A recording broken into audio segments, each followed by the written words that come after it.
하나님 말씀 보도록 하겠습니다. 로마서 5장 20절에서 21절 말씀 두 절만 보도록 하겠습니다. 5장 20절 율법이 가입한 것은 범죄를 더하게 하려 함이라.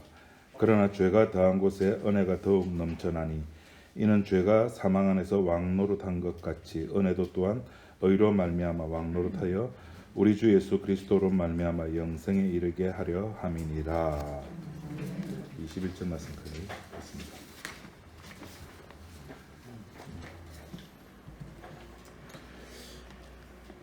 어제 저녁에 이제 집 근처에 아내랑 같이 이제 밥 먹으러 갔는데 주문해 놓고 기다리다가 아내가 젓가락을 떨어뜨렸어요. 젓가락 떨어뜨리면 어떻게 합니까? 요새는 이제 우리가 안 줍죠. 옛날 80년대, 90년대, 2000년대 초반하면 이제 손님이 죽고 그죠? 그 종업원들이 주인이 모른 체 하면 닦아가지고 그냥 먹었는데 요새는 종업원이 와서 주워줍니다. 그죠? 새거 갖다 주고.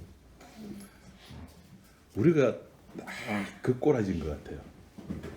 인간이라고 하는 존재가 주님께서 만들어 놓은 이렇게 놀이터에 우리가 거기서 살고 있는데 우리는 막 내 의지대로 산다고 살아간다고 막 자랑하고 그렇게 해가지고 지금 60, 70 가까이 이렇게 우리 모두가 다 살아왔습니다. 근데 결국에 가서는 그것이 내 의지대로 노는 것이 아니라 하나님께서 만들어 놓은 판에서 우리가 노는 겁니다. 하나님께서 만들어 놓은 판이라 해가지고 나는 한 살 때 뭐 하고 한 살 때 새벽 11시 20분에 오줌 싸고 그 오줌 싼 것 때문에 엄마한테 맞고 이렇게 막 시간표대로 이랬지 않았다는 것이 아니라 인간이 태어나서 죽음에 이르는 이 과정을 누가 판을 짰느냐는 거죠. 누가 짰습니까? 의사들은 병이라 그럽니다. 그거를. 철학자들은 인간의 운명이라 그럽니다. 성경은 죄라 그러죠. 그거를. 그럼 그 죄가 어떻게 해서 나왔느냐는 거죠. 그 죄를 이렇게 하면 이제 또 저쪽 이제 신학하는 사람들이 막 또 열받죠. 하나님이 만들려고 니 말하려고 그러지. 그 저쪽에서는 하나님이 죄하고 연결되면 안 되는 줄 알고 있어요. 하나님 속에는 죄와 선이, 죄와 의가 같이 들어가 있어요. 그러니까 죄를 죄라고 말할 수 있는 분은 누구밖에 없습니까? 이 세상에. 주님밖에 안 계십니다. 의로우신 분만이 죄를 죄라고 말할 수 있거든요. 그러니까 죄가 무엇인지 의가 무엇인지 아는 사람. 그래서 그 선악과를 따먹고 난 뒤에 하나님께 하신 말씀이 뭐였습니까? 저들이 우리와 같이 되었다 그러죠. 뭐에 관해서? 선악을 아는 일에. 그러니까 성경이 이야기하는 이 태어나서 죽음에 이르는 이 삶의 판은 하나님의 작품이에요. 하나님의 작품 속에서 저와 여러분들은 순간순간 까먹으면서 왜 까먹죠? 사는 게 재밌거나 사는 게 짜증나거나 사는 게 화딱지 나거나 사는 게 즐겁거나 생로병사 희노애락 요 시스템 속에서 살다 보니까 주님께서 깔아놓은 판이라는 것을 우리는 깜빡깜빡해요. 그래서 우리 삶은 이렇게 식당에서 밥 먹다가 떨어뜨린 젓가락 신세인데, 그러니까 쉽게 이걸 이제 전문용어로 나가리라 그럽니다. 나가리 인생임에도 불구하고 나는 나야라는 생각을 우리는 늘 가지고 있죠. 내가 지금까지 살아왔는데, 내가 어떻게 살았는데, 내가 이 교회에서 어떻게 해왔는데, 왜 그런 마음을 가지는가 하면은 우리 속에는 내가 알지 못하는 내가 항상 잠재해 있고, 제가 지난 시간에 그랬죠. 죄가 뭐라고요? 이렇게 스킨스쿠버 장비 쓰고 바다 깊숙이 들어가 있는 나. 그 드러나는 건 뭐밖에 없습니까? 숨 쉴 때 뽀록 올라오는 물방울. 그래 물방울만 제거하면 자기는 의인이 된다고 생각하는 거예요. 그래서 뭘 합니까? 신자들이 회개를 하는 거예요. 하나님 저 물방울 올라가요. 저거 제가 잘못한 거예요. 용서해 주세요. 그 밑에는 숨쉬고 있는 내가 있는데, 내 속에 숨겨져 있는, 그래서 내가 나를 아는 유일한 방법이 뭐냐 하면은 뭘까요? 내가 나임을, 내가 어떤 존재인가를 알 수 있는 유일한 방법이 하나님께서 주신 것이 딱 하나 있습니다. 법이에요. 로마서 우리 한 장만 앞으로 좀 넘겨봅시다. 7장 7절. 7장 7절. 그런즉 우리가 무슨 말 하리요? 율법이 죄냐? 그럴 수 없느니라. 율법으로 말미암지 않고는 내가 뭐를 알지 못하였다? 죄를 알지 못하였다. 율법이 아니고는 죄를 알지 못했다는 겁니다. 이 말이 무슨 말이에요? 율법이 아니고는 내가 나임을 안다 모른다? 모른다는 겁니다. 율법이 있어야지만이 내 속에 들은, 이제 그 예를 이제 사도 바울이 로마서 7장 7절 탐심이라는 것을 예를 들었습니다. 율법이 탐심 내지 말라는 율법이 없었으면 네가 그걸 알았겠느냐. 그 성경에서 탐내지 마라고 말하는 것은 단순하게 내가 하나님 난 돈에도 관심 없어요. 나는 재물에도 관심 없어요. 나는 건강에도 관심 없어요. 나는 뭐도, 이게 탐심이 아니라 내가 나임을 까먹는 거, 잊어버리는 거, 이게 탐심이라는 겁니다. 율법이 가미된 것은 율법이 없으면은 내가 내 힘을 모르는 거예요. 율법이 있으므로, 율법이 하나님께서 이 땅에 그 하늘에서 뚝 떨어지게 만들어 가지고 이스라엘 백성들에게 허락한 것은 행하라고 준 것이 아니라 좀 알아라. 뭘? 역시 아시는, 그래서 내가 사용할 단어, 네 꼬라지 좀 알아. 꼬라지. 나쁜 말이 아니고 방언입니다. 사투리. 그러니까 부산 표준어입니다. 네 꼬라지를 알아라는 겁니다. 이스라엘 백성들은 율법을 주니까 이거를 행하면 되구나. 그런데 사도 바울은, 그러니까 제가 그랬죠. 구약은 문제지라 그랬죠. 율법을 준 이유가 무엇일까요? 이스라엘 백성들 1번, 2번, 3번, 4번 중에 막 해가지고 율법은 행하는 거야. 율법을 행하면 하나님께서 복을 준대. 11조 하래. 11조 하면 내 창고가 차고 넘치게 해준대. 했어요. 그런데 신약의 로마서 와가지고 사도 바울이 하는 말이 뭡니까? 아니야, 율법은 행하는 문제가 아니야. 율법은 내 꼬라지를 아는 문제야. 네가 누구인 줄 알아야 되는 문제야. 제가 이 사실을 중고등학교 청년회 때 제가 모교에서 이 이야기를 들었으면 저 신학교 안 갔습니다. 그럼 저와 여러분 만날 이유가 없어요. 아마 제 아내도 아마 제가 안 만났을 확률이 굉장히 높아요. 한 99% 돼요. 그럼 우리 딸내미도 태어날 이유도 없고. 기존 교회에서는 뭐라 가르칩니까? 율법을 행하면은 복을 준대요. 11조를 내면은 다시 준대요. 그것도 배나. 그것도 흔들어. 따블, 고수도 치는 것도 아니고, 흔들어 따블. 피박 먹방. 이것이 지금 그 교회에서 율법을 행하면은 이것이 죄가 된다는 사실을 모르고 거꾸로 가르치는 거예요. 율법이 가미된 것은 네 죄를 깨달으라고 준 거예요.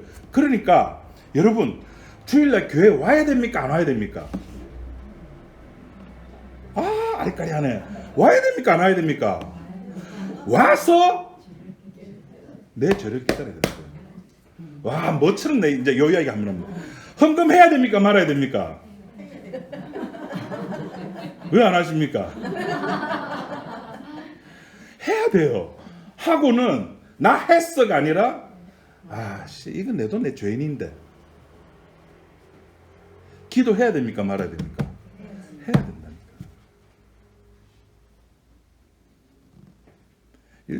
여러분의 목사가 새벽기도 얼마나 열심히 하는 거 모르죠. 하고 싶어서 하는 게 아니라 은혜죠. 옛날에는 머리만 대면 잤는데 또 한 번 자면 누가 업어가도 몰랐는데 그 시간이 그리워요. 요새는 3시간도 못 자요.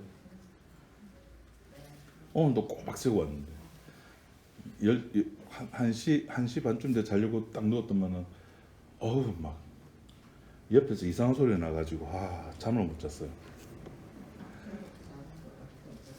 인간은 스스로 내가 누구인지 깨닫지 못합니다.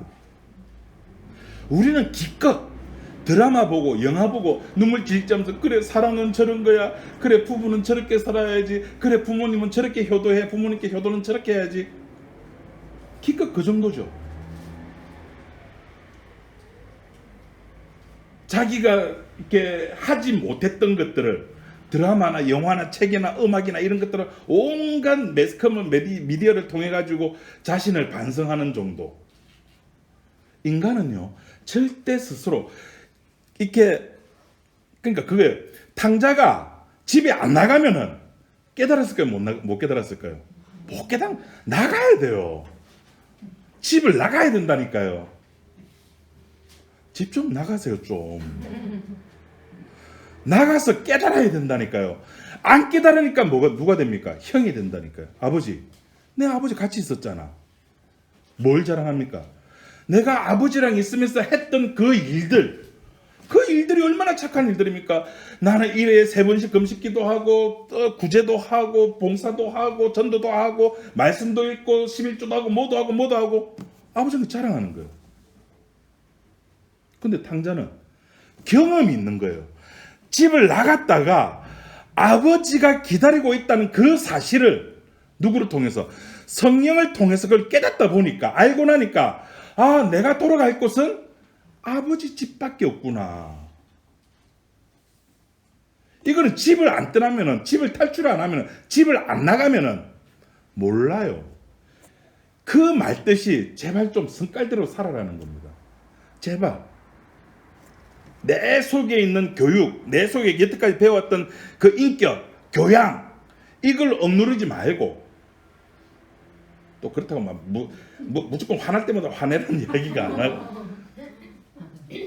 그럼 사회생활 못합니다. 우리의 본성이 그런 존재라는 겁니다. 죄는 감춰진 채 드러나지 않습니다. 뭔가 자극이 올 때, 그때 빵 터지는 거예요. 하와가 어느 순간에 딱 보니까 선악과가 어떻게 보였다고요? 먹음직스럽고 보람직스럽고 지혜롭게 할 만큼 탐스럽게. 평소 때는 그게 안 느껴졌습니다. 평소 때는 해필 그때 그 장소에서 보니까, 그 시간에 보니까 그렇게 보이는 겁니다. 그거 어떻게 합니까? 따먹어야죠. 따먹었다는 것이 잘했다는 것이 아니라, 인간은 그 욕망을 감출수록 억제를 못한다는 겁니다. 그거를 교회에서 어떻게 가르쳤습니까? 기도하세요, 봉사하세요. 아니요. 기도를 해도, 봉사를 해도, 전도를 해도 이 욕망은, 탐심은 가라앉지 않습니다. 그래서 골로새 3장 5절에 탐심이 뭐라 그랬습니까? 우상숭배. 탐심이. 하나님이 제일 싫어하는 게 우상숭배잖아요. 탐심이 우상숭배라니까요. 그것을 드러내라고 하나님께서 율법을 주시는 겁니다. 그것을 오늘 교회가 이제 반대로 가르쳐 버리잖아요. 율법을 지키면은 복을 준다라고 여러분들이 얼마나 많이 들어왔습니까? 오늘 본문에도 분명히 나와 있습니다. 율법이 가입한 것은 뭐를 더하게 하느니라? 죄를 더하게.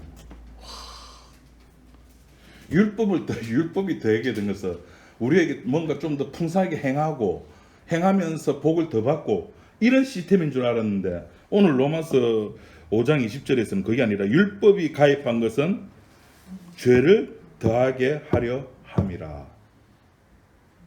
아하, 율법이라고 하는 것은 행함과 관계가 없구나. 첫 번째 우리 깨달아야 될 겁니다. 율법은 행함이 아닙니다. 율법은 내 속에 잠재되어 있던, 나도 모르는 내 속에 잠재되어 있던, 유형이 말하는 무의식 세계 속에 내재되어 있던 그것을 끄집어내는 겁니다.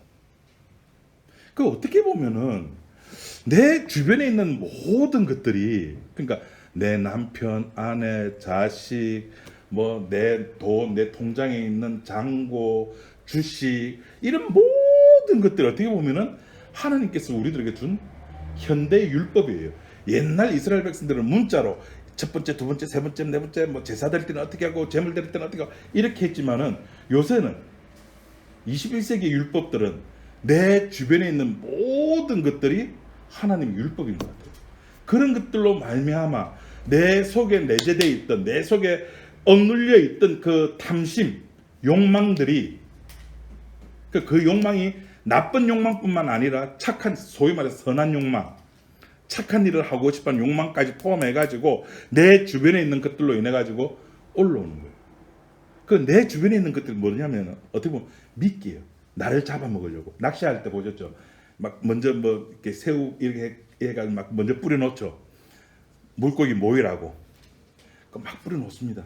그리고는 이렇게 뭐죠? 이렇게 바늘에 고기 딱 그냥 딱 던지면은 무는 거예요. 내 속에 있는 나도 모르는 것들이 그것을 물게 만드는 거예요. 그래서 내 주변에 있는 것, 내 남편이 나 율법이에요. 그러니까 율법은 악하다 선하다. 율법이 악하다 그럴 수 없느니라. 율법은 선한 거예요. 내 옆에 있는 남편, 내 앞에 있는 아내, 내 주변에 있는 내 자식들, 나에게 감사의 대상거리입니다. 내가 네 아니면은, 내가 당신 아니면은, 내가 예은이가 아니었으면 내가 그런 기도를 했을까? 안 했죠.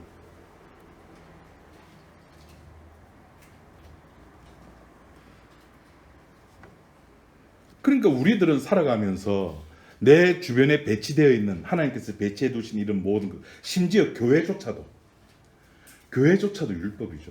이 교회로 말미암아 내 모습, 내 속에 잠재되어 있는 것들을 확인시켜내는 겁니다.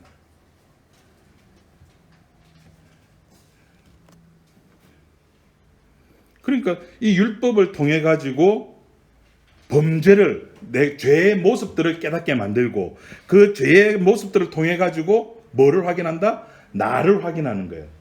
내 모습을 확인하고, 내 모습을 확인하니까 이것은 은혜일 수밖에 없는 겁니다. 그래서 요 뒤에 가보면은 사도 바울이 이야기하기를 율법은 몽학 선생이다 그러죠. 누구에게로? 주께로, 그리스도께로 인도하는 몽학 선생이라 그럽니다. 그러니까 율법이 없이는 주께로 갈 수가 없다는 말은, 결국 율법이라고 하는 것은 자랑거리가 아니라는 거예요. 했다 안 했다의 문제가 아니라는 거예요. 행함의 문제가 아니라는 거예요. 네가 누구냐의 문제인 겁니다. 네 죄인이지. 그거 알려주는 것이 율법이 가미된 겁니다. 이걸 몰라요, 사람들이. 마치 예수라고 하는 존재를 누구나 다 알아요. 이스라엘 백성들도 예수를 알았어요. 그래서 뭐랬습니까? 나사렛에서 무슨 선한 것이 나겠느냐? 예수 모르는 거 아니에요. 알아요. 알죠. 공개됐어요. 그런데 예수가 주라는 사실은 비밀이에요. 이걸 공개된 비밀이라 그래요. 보기는 보는데 알지 못하고, 듣기는 듣는데 깨닫지를 못하는 거예요. 이게 하나님의 작전입니다. 이건 창세전에부터 예비된 작전이 있어요. 그리고 이 작전을 모르니까 가인이 아벨을 죽이는 겁니다. 이 작전을 모르니까 노아가 방주를 짓는데 사람들이 먹고 마시고 장가가고 시집가고 사고 팔고에 정신 나가는 거예요. 노아가 뭐 하는지 관심 없어요. 그거 당연한 거예요. 왜? 비밀을 모르니까. 누구든지 성령이 아니고서는 예수를, 나사렛에서 난 예수, 야 나사렛에서 무슨 선한 게 나겠어? 그 기껏해봤자 사람의 아들이야. 세계 4대 성인 중에 한 명이야. 그 기껏해봐 그까지 알아요. 그래서 성령이 아니고서는 그 누구라도 예수를 주라고 시인 못하는 겁니다. 비밀입니다. 비밀. 그래서 여러분들이 복음 이야기하면 몰라요. 십자가를 이야기를 하는데 내가 말하는 십자가, 쟤들이 이야기하는 십자가 단어는 똑같는데 내용이 틀려요. 내용이. 저기도 피 이야기해요. 저기도 예수만 믿어야 구원받는다고 이야기해요. 우리도 예수만 믿어야 구원받는다고 우리도 이야기를 하잖아요. 똑같잖아요. 근데 내용이 다르다는 거예요.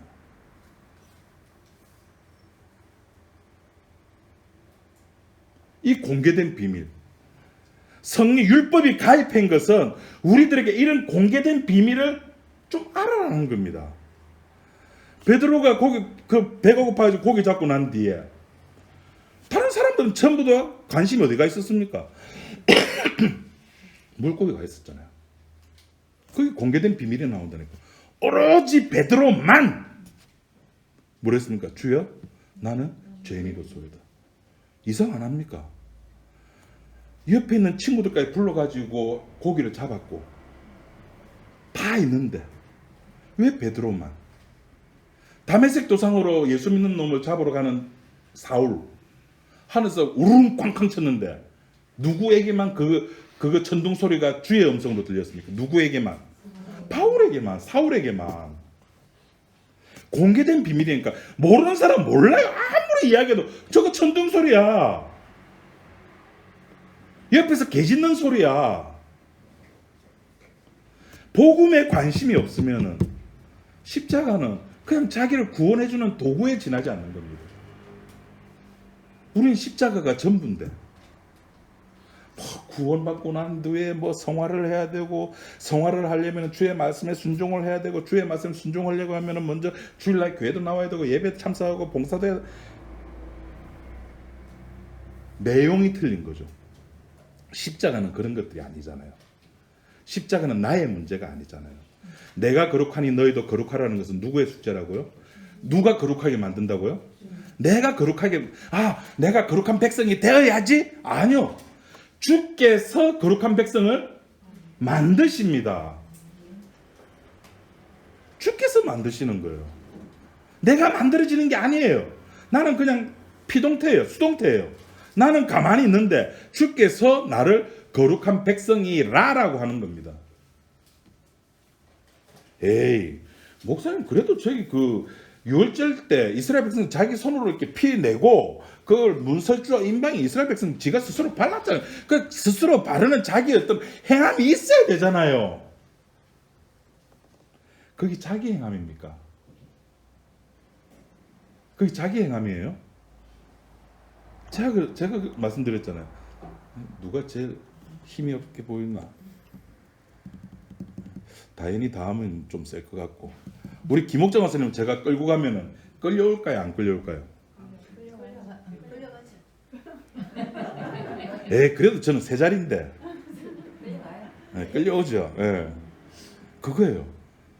바르기 싫은데, 이스라엘 백성들은 바르기 싫은데 주께서 바르게 하시니까 지가 바를 수밖에 없는 거예요. 그 바깥에서 보기에는 사람들 눈에는 하나님 보입니까? 안 보입니까? 안 보이고 뭐만 보입니까? 바르는 행위만 보이는 거예요. 여러분들도 교회 옵니까? 안 옵니까? 오잖아요. 다른 사람들 눈에는 하나님이 안 보이고 주께서 끌고 가시는 십자가 복음 앞에 가고 싶어하는 그건 안 보이고 끌고 가는 하나님은 안 보이고 내가 교회 가는 그 모습만 보이니까 교회 가면은 믿음이 있구나. 교회 가면은 구원받는 모습이구나 라고 밖에 안 보이는 거예요. 이스라엘 백성들이 칠하지만은 지가 칠하고 싶어서 칠하는 것이 아니라 끌고 가니까 위에서 짓누르니까 투석주저할 수밖에 없고 끌고 가니까 끌려갈 수밖에 없는 겁니다. 주께서 하시는 일이 그거예요. 믿음은 안 보이는 거잖아요. 히브리서 11장에 보지 못하는 것들의 증거, 그 증거물로서 우리가 있는 거예요.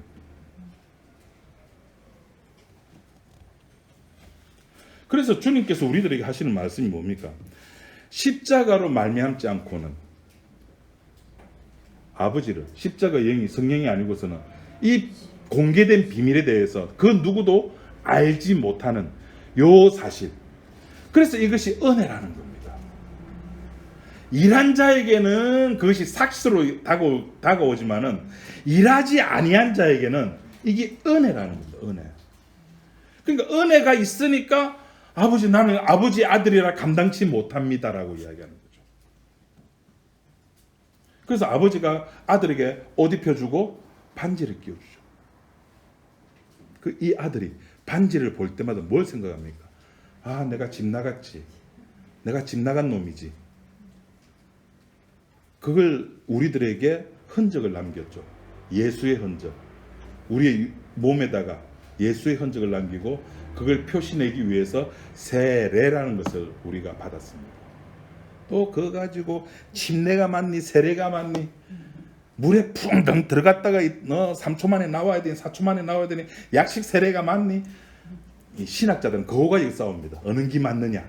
여러분 어느 게 그래서 성경도 여태 그 90년대 2000년대 초반까지만 해도 침례라는 말을 안 썼어요. 그죠? 전부 세례라고 세례 요한이라 그러는데 어느 순간에 이게 단어상으로는 침례가 맞다 이거 침례 요한이라 하고 그거 가지고 왜 싸우냐고요. 그럼 침례라고 하면 천국 가고 세례라고 하면 지옥 갑니까? 그게 아닌데 그런 것들로 싸우는 게 신학이에요. 신학교에서 배우는 게 그런 것들이고. 그러니까 우리가 주일날 교회 오고 봉사하고 이런 것들로 말미암아 저와 여러분들은 했다가 아니라 이게 율법이잖아요.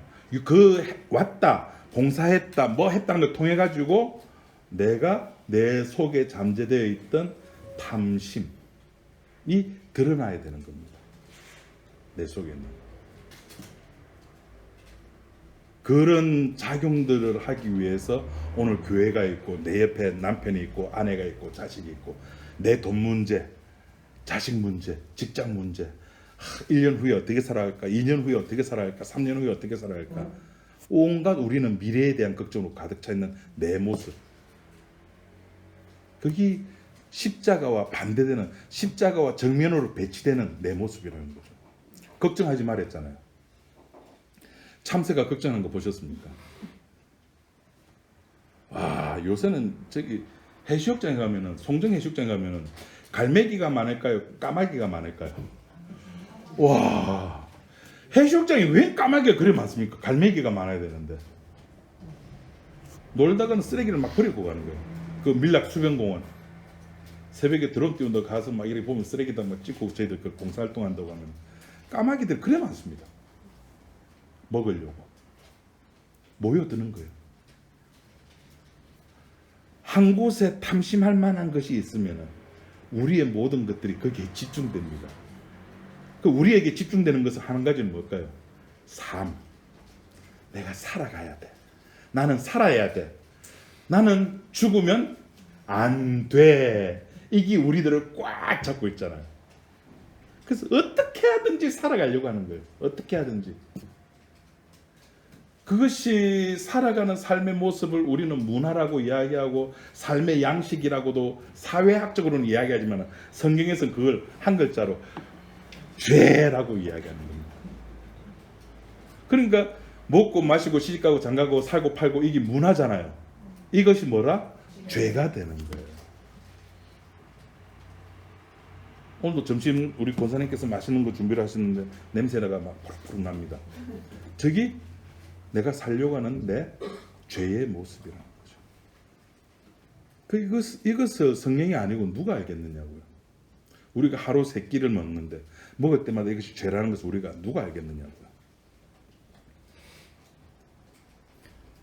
그러니까 십자가의 능력이 우리들한테 제공되지 아니하는 한, 십자가의 능력이 우리에게 다가오지 않는 한 저와 여러분들은 모릅니다. 우린 그런 존재들이야. 나는 나밖에 모르는 존재지 않습니까? 그러면 하나님께서 왜 이렇게 죄를 드러나게 하실까요? 왜 자꾸 죄 문제를 자꾸 5장부터 시작 계속 제가 했던 이야기의 주제가 뭐였습니까? 계속 죄에 대한 문제를 이야기했어요. 왜 이렇게 죄 왜? 뭐 때문에? 그렇죠. 그게 또 20절에 나죠. 죄가 더한 곳에 은혜가 더. 이거 이야기하려고. 그냥 네 죄인이야 끝. 이게 아니라 그 죄를 해결할 수 있는 하나님 쪽에서의 방법을 이야기를 하려고 하는 겁니다. 그 방법이 뭐라고요? 은혜. 와, 저쪽 교회 설교 들으니까 마음대로 지도 괜찮다네? 그 이야기가 아니라 죄가 더한 곳에, 죄가 있는 곳에 은혜가 있게 하려고. 다시 말해서 네 본질을 깨닫고 네가 어떤 종자인가, 네 꼬라지가 어떤 꼬라지인가를 알고 그 반대편에 서 있는 뭐를 바라봐라? 십자가를 바라봐라는 거죠. 그래서 죄를 탕자가 아버지가 용서해주고 만세 나는 이제 다시 내 자리 회복했어 그랬습니까? 아니요. 나 아버지 아들이라 감당치 못합니다. 그 종이 그렇게 열심히 충성되게 봉사하고 난 뒤에 주인이 아이고 잘했다니까 종이 뭐랬습니까? 아닙니다. 내가 잘한 게 뭐가 있습니까? 나는 그저 무익한 종입니다. 나 이제 이사야가 성전에서 하나님을 뵙고 나서 나 하나님 만났어가 아니라 아이고 나 망했구나. 누가 예수님께서 베푸신 그 은혜를 가지고 자기 쪽으로 합리화를 할 수가 있습니까? 나 천국 간다고요? 천국 가죠. 근데 그건 내 문제가 아니라니까요. 복음을 이성적으로 이해를 한 거예요. 주님께서 용서해, 내가 믿으면 예수님께 용서해 준대. 그래, 나 예수 믿었어. 그 증거가 뭔데? 나 세례받았어. 나 교회 집사야. 나 장로야. 나 목사야. 그러니까 나는 천국 가. 예수님 다 용서해 주셨으니까. 이성적인 복음입니다. 하나님께서 하신 복음이 아니에요. 하나님께서 하신 복음에서는 뭐가 빠져야 됩니까? 나라고 하는 존재 자체가 완전히 빠져야 된다니까요. 죽어야 된다니까요. 죄가 더한 곳에, 제가 그렇게 죄를 이야기하는 것은 결국에는 무엇을 이야기하기 위해서? 십자가를 이야기하기 위해서라는 겁니다.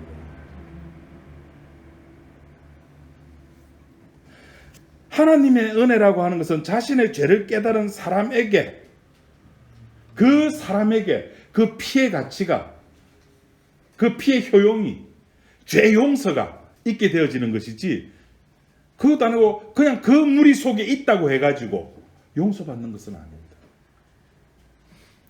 결국 자신의 죄를 모르는 사람들이 말하는 은혜라고 하는 것은 전부 짜갑니다.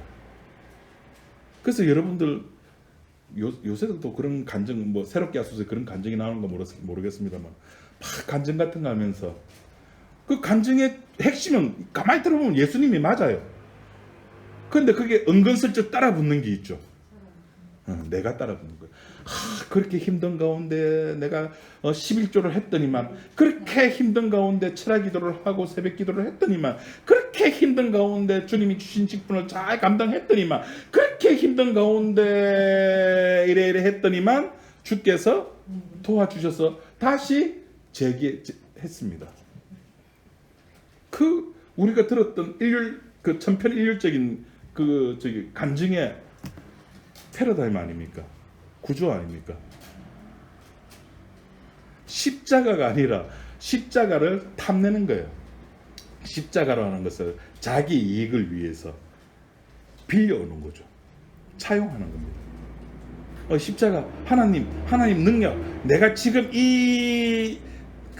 문제를, 내가 지금 현재 이런 답답한 문제가 있고 안 풀리는 문제가 있고 미칠 것 같은 이런 문제가 있는데, 이 문제에서 벗어나게 하려니까 내 힘으로는 안 돼. 그래서 아버지 신의 힘을 빌려 가지고 이 문제를 해결하게. 그리고 그 이야기에서 아버지 이야기 나오죠. 나는 그저 곁다리식으로 갖다 붙이는 거예요. 그 곁다리 갖다 붙이는 것이 우리의 본질이라는 겁니다. 내가 이렇게 했어. 그러니까 여러분도 힘들 때 이렇게 하면 됩니다라고 가르쳐 주는 거예요.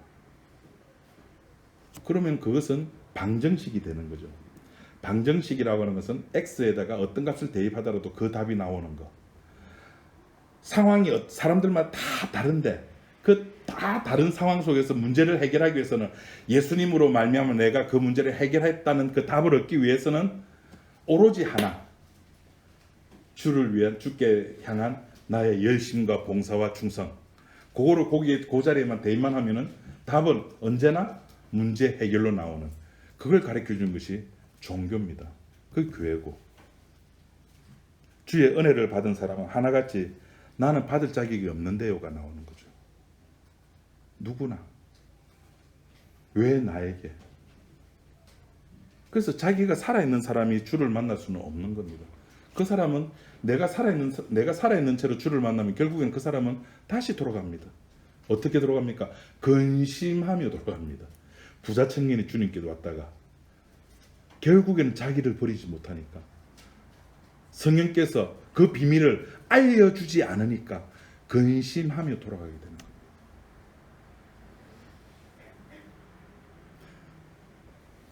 그래서 나는 은혜 받을 자격이 없습니다. 나는,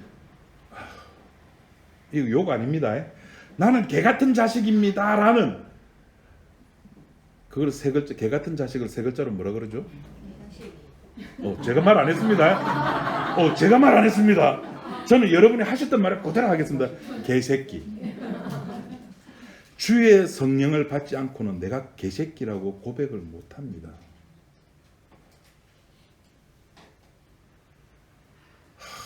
이 비밀을 어떻게 말씀을 드려야 될까요? 그래서 율법이라고 하는 것은 실천의 문제가 아니라 우리에게 죄를 더해가지고 거기에서 내가 가지고 있는, 그래 나 이 일을 할 수 있어, 나는 이런 일 정도는 내가 할 수 있어라고 하는 그것을 포기시키게 만들어가지고 은혜가 넘치게 만들게 하는 것이 율법이라는 겁니다. 내가 할 수 있는 것을 포기시키게 만드는 겁니다. 바리새인이 기도할 때 그 바리새인은 옆에서 말했던 세리가 바리새인이 기도했던 거 안 했겠습니까?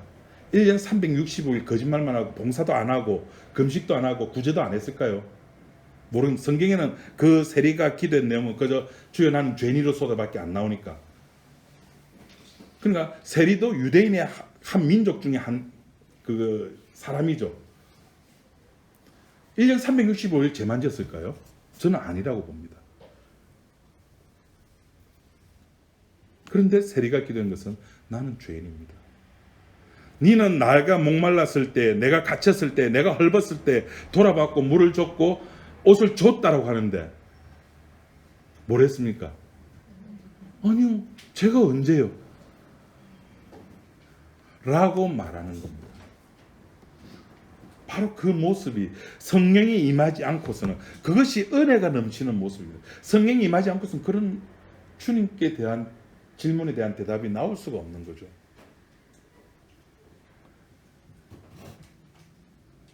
그러니까 구원이라고 하는 것은 단순하게 내가 예수 믿었어가 아니라 예수님에게서 다가오는 그 은혜를 내가 받고 그 은혜로 말미암아 내 속에 있는 뭔가 더러운 것들이 드러나게 되고 그 드러남으로 말미암아 내 모습이 확인되면서 주님 앞에 무릎 꿇는 것. 결국 신자는 은혜에 끌려가는 사람이라는 겁니다. 이 끝입니다. 신자는 내 행위에 끌려가는 것이 아니고 내가 살아갔던 삶의 어떤 궤적이나 역사, 내가 이렇게 살아와서 나 이런 사람이야 자기 잘남을 과시하는 것이 아니라 오로지 주께서 주시는 은혜에 끌려가는 거예요. 그러면은 그 끌려가는 사람과 끌려가지 아니하는 사람의 모습은 같을까요, 다를까요? 요거 아리까리한데 같을까 다를까? 제가 아까 그랬죠. 바깥에서 보기에는 하나님이 안 보이기 때문에 똑같이 보입니다. 똑같이 보입니다. 그런데 결국에는 나중에 주께서 좋은 고기 나쁜 고기 가를 때는 갈라지게 된다는 겁니다. 그 기준을 우리가 세울 수가 있다 없다? 없습니다.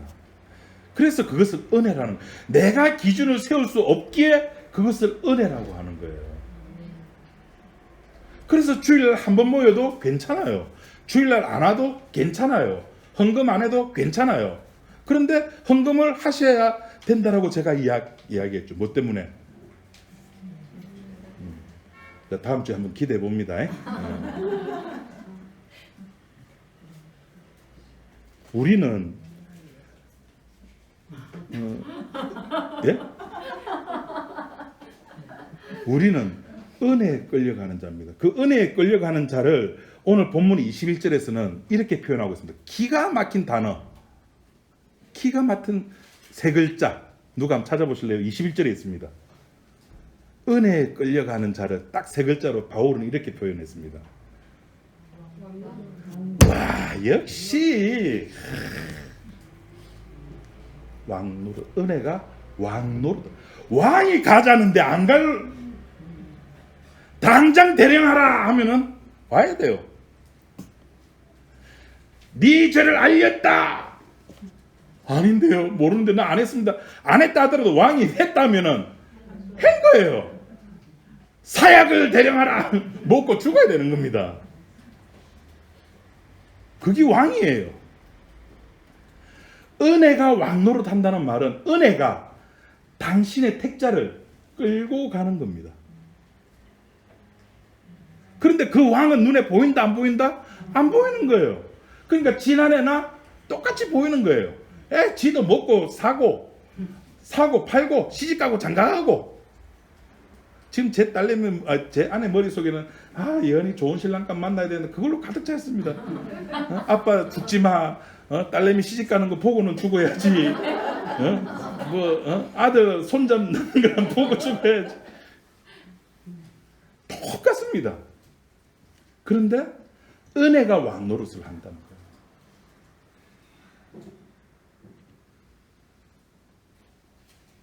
은혜가 왕노릇 한다는 것은 은혜가 나를 붙들고 있고, 그렇기 때문에 그 은혜로 인해 가지고 그 은혜의 힘이 그 나를 부르신 그 주님의 이제 신학에서는 소명이라 그러죠. 주님께서 나를 부르신 그 부르심의 힘이 나를 영화롭게까지 하는 때까지 힘을 발휘하시는 겁니다. 그게 나라고 하는 존재, 내가 해야 될 것은 1도 없는 겁니다. 이것이 바로 복음입니다. 은혜가 왕노릇하는 것. 신자는 은혜에게 끌려가는 것. 끝. 기도하겠습니다. 하나님 아버지 감사합니다. 신자라고 하는 존재는 더 이상 죄가 그 운명을 좌지우지하지 못함을 고백합니다. 그래서 우리는 주님 손에 붙잡힌 자고, 그래서 주님만 바라보고 주님을 찬양할 수밖에 없는 그런 위치에 있는 자임을 고백합니다. 하나님, 우리가 죽어 무덤에 들어가는 그 순간까지 우리가 주님을 바라보며 이 세상 어떤 힘든 것이 있다 손 치더라도 주님께서 우리들을 이끌어가는 그 은혜의 힘 앞에 무릎을 꿇으며 주님을 찬양하며 주님을 사랑하는 우리 지체들이 되게 인도하여 주옵소서. 예수님 이름으로 기도드립니다. 아멘.